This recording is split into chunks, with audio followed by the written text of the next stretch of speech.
The Austrian Grand Prix was supposed to be the first true litmus test for Ferrari's mid-season Flaw upgrade. But as the checkered flag fell in Spielberg, it was Lewis Hamilton, not Charles Leclerc, who gave voice to what the data didn't reveal. Fourth place might sound like a stable result, a consolidation of qualifying position and decent points, but the story underneath was anything but routine. From lap 1, Hamilton was locked in a scrap, not just with George Russell's Mercedes, but with his own machinery. "We have brake issues," he admitted after the race, revealing that the car demanded management from the earliest laps. And in a sport where margins are measured in tenths of a second, having to nurse components at race pace is like trying to fight a knife with a feather. The moment that should have built momentum, out-qualifying a Red Bull and pressuring a McLaren, turned instead into a lesson in compromise. And in those compromises lies the real story of Hamilton's adaptation to life in red. His race wasn't lost in the wheel-to-wheel battle with George Russell through turn 6. It was lost in the cockpit, managing instability corner after corner, brake zone after brake zone. That's what made Austria so revealing. Not because Hamilton underperformed, but because this was the first time we saw him admit just how different this car really is, and how far Ferrari still has to go to turn potential into podiums. What's fascinating is that while the cameras focused on the upgraded Flaw, the aerodynamic tweak Ferrari hoped would quietly shift the balance in their favour, Hamilton's post-race comments revealed a more subtle truth. According to him, the Flaw didn't bring any measurable lap time advantage, but may have had other effects. "They didn't even mention any time," he said. "It was that small." That's not the kind of statement you expect after a much publicised development. In technical terms, the revised Flaw added minor load gains across the envelope, tweaking how airflow moved under and around the car. But for Hamilton, the limiting factor wasn't downforce, it was braking stability and corner entry balance. These aren't areas easily solved by Flaw tweaks, they require deeper mechanical and aerodynamic cohesion. What we're watching isn't just a driver adapting, it's an engineer's experiment unfolding in real time. Ferrari threw their upgrade dice in Austria, but the response wasn't conclusive. The car still isn't intuitive for Hamilton. It's Leclerc who remains the reference driver, and that hierarchy is reinforced not just in qualifying gaps or race finishes, but in development direction. It's Leclerc's style the car obeys, and Hamilton, for all his brilliance, is still shaping himself around a machine not built for him. When he says, "I think I'm improving," what he really means is I'm still learning someone else's car. But what does that look like from the inside? Hamilton gave a rare glimpse into the psychological gymnastics required to recalibrate his instincts after a decade at Mercedes. He's used to building a car around feel, around grip limits, he defines. Now he's chasing a teammate who drives what he calls a massively oversteering car. A car that slips and slides, especially at the rear, and somehow doesn't chew through tyres. "When I slide the rears, I get massive degradation," Hamilton admitted.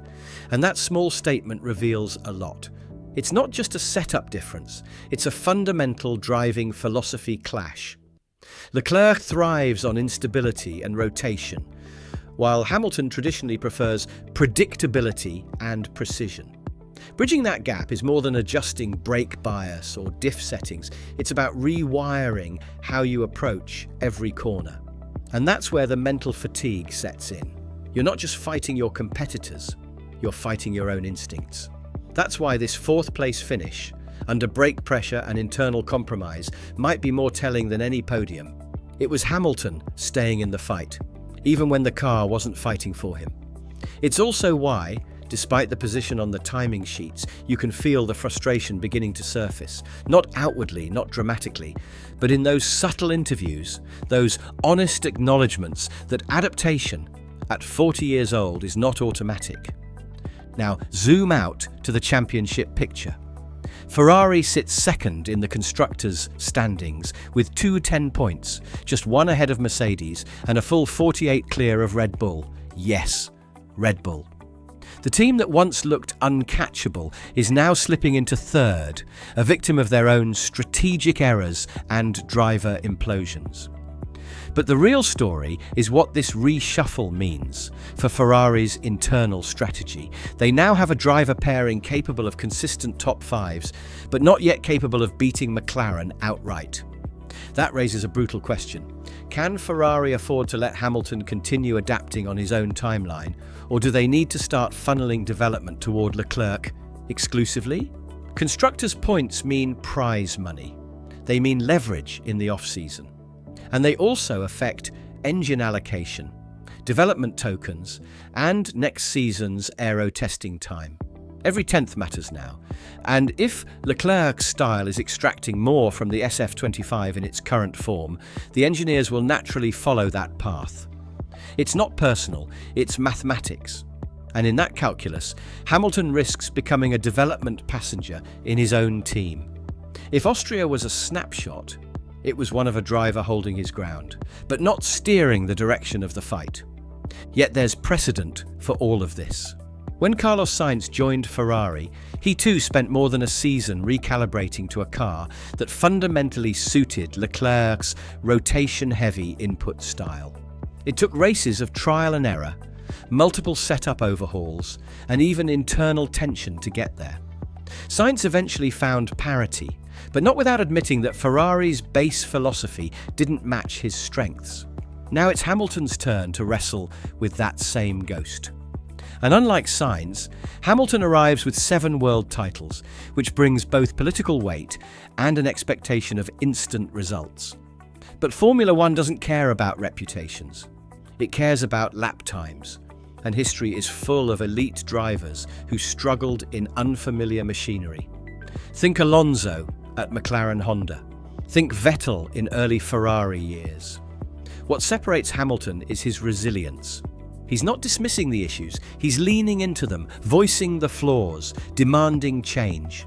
That's what makes this phase so compelling. It's not a decline, it's a transformation, one that's public, technical, and deeply psychological. And like all great transformations in Formula One, it's happening corner by corner, lap by lap, inside a car that still hasn't revealed all its truths. Looking ahead, the next few races will determine whether this Austrian GP was a warning sign or a turning point. If Ferrari can resolve the braking inconsistencies and tailor more of the car's behaviour to Hamilton's style, the gains could be exponential. The fact that Hamilton opted for a setup closer to Leclerc's in Spielberg suggests a willingness to experiment, even if it means discomfort in the short term.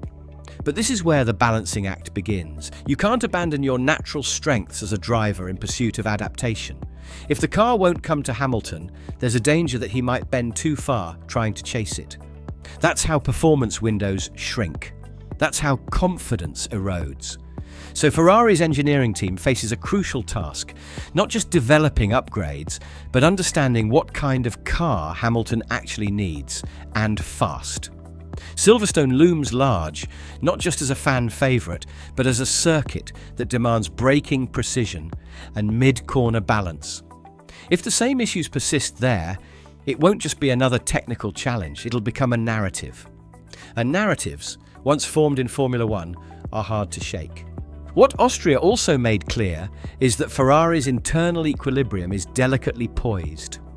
While Leclerc remains the faster qualifier, Hamilton's racecraft and strategic awareness bring a different kind of value. The two aren't in direct conflict yet, but if Ferrari finds itself in a position where a clear number one must emerge to challenge McLaren in the final third of the season, the dynamics could shift quickly. This is the quiet tension forming beneath the surface. It's not about pit wall politics yet, it's about trust. Who do you build the car around? Who do you back in a title showdown? For now, the team's answer is both. But as the races tick by and the constructors' gap either closes or widens, that answer may need to become singular. And in that shift lies the long-term story of Ferrari 2025, not just whether they can win again, but who they choose to win with.